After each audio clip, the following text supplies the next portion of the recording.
Bir oilaning 3 oylik chaqalog'i bor edi. Kunlarning birida uyga mehmon bo'lib yigitning onasi keldi. Uning kelishidan xursand bo'lib tonggacha chaqaloqni o'ynatishdi, erkalatishdi, uxlatishdi. Va nihoyat tongda yigit ishga ketdi, biroq tushga yaqin uyga o'g'lini beshikka qo'shib onasi yoqib yuborgani haqida xabar berishdi. Chaqaloq qanday qilib halok bo'lgani haqida kelinchakdan so'ralganida uning aytgan javobi hammani shokka soldi. Kelinchakning aytishicha, qaynonasi o'g'li ishga ketishi bilanoq chaqaloqni beshigi bilan hovliga olib chiqqan. Biroz o'ynatganday bo'lib, beshik ustiga shox tashlab, benzin quyib yoqib yuborgan. Kelinchak tutun hidini bilib hovliga chiqsa, beshik kuyib kulga aylangan bo'lgan. Hech kim bo'lgan voqeani tushuna olmay qoldi.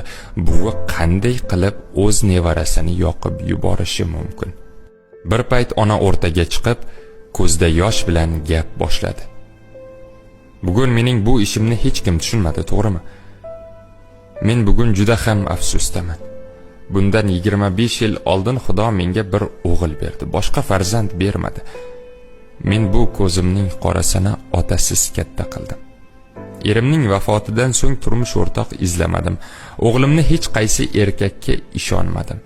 O'zimni, yoshligimni, ayolligimni, tuyg'ularimni shu bola uchun qurbon qildim. O'g'lim bo'lsa katta bo'lib Toshkentga kontraktga o'qishga kirdi. Qaragan chog'imda mardikor chiqib o'qitdim. O'qishni tamomlab ish boshladi. Uyimning yarmini sotib uylantirdim. O'g'lim bo'lsa meni yolg'iz qoldirdi. O'g'lim meni yo'qlamadi. Mana to'yiga 2 yil bo'ldi. Hatto bir marta ham telefon qilib xabar olmadi. Bugun o'zim keldim. O'z ko'zim qorasini yo'qlab keldim. Bu dunyo qaytar dunyo deyishadi. O'g'limni ham zurriyoda tashlab ketishi, mendek mahallada, kuyda, sharmanda xor bo'lishini xohlamadim. Shuning uchun o'g'lini yoqib yubordim dedi. O'g'li dod degancha yig'idan tinmasdi. Kelinchak bo'lsa adoyi tamom bo'lgandi. Ona uyga kirdi-da nevarasini ko'tarib chiqdi. O'g'lim, bolang o'lganini eshitganingda o'zingni qanday his qilding? Men shuni his qilishingni xohladim. Men bu tuyg'uni 2 yildan buyon his qilib kelyapman. Ona bolani kelinning qo'liga berib chiqib ketdi. Voqeadan so'ng o'g'il xatosini tushundi. Ishini tashlab, kelinchakni olib qishloqqa, onasining xizmatini qilish uchun ko'chib ketdi.